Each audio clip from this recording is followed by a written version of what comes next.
Is the world getting worse over time? Well, many conservative and evangelical Christians appear to believe that, and they will give as examples the increased access to elective abortion or the redefinition of marriage to include same-sex couples. But setting aside those ethical questions, let's just ask the general question: does the evidence support the claim overall that the world is getting more unjust and more wicked?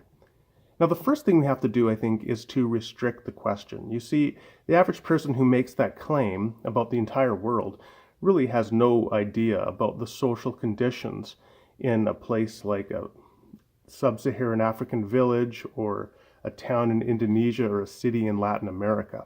So we'll just restrict our focus to North America and ask the question: does the evidence support the claim that over time North America is getting more unjust and more wicked?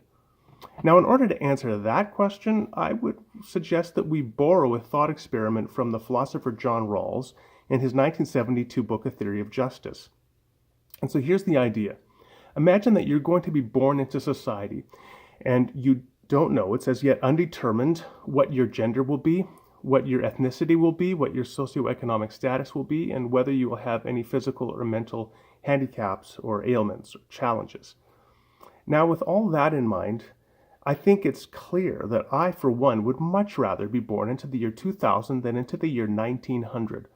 And here's why. Because a person born into the year 1900 who's female would face all sorts of discrimination that they do not face today, including something as fundamental as having the vote, not having the vote in the year 1900, or regularly being discriminated against, receiving a lower salary because of your gender. Same thing with ethnicity. Prejudice was much more entrenched in the year 1900 than the year today. Or you consider socioeconomic status. There are all sorts of social programs that are available to people today that were not available in the year 1900.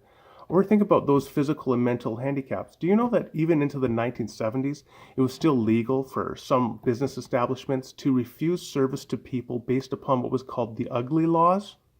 An ugly law would allow a merchant to refuse you service because you made other patrons feel uncomfortable. I think time and again, when we begin to look at the data, we find that we would much rather be born to the year 2000 than to the year 1900. And while society is clearly still not perfect, it never will be, I do think that the evidence overall supports the conclusion that North American society, at least, is becoming more just and good over time.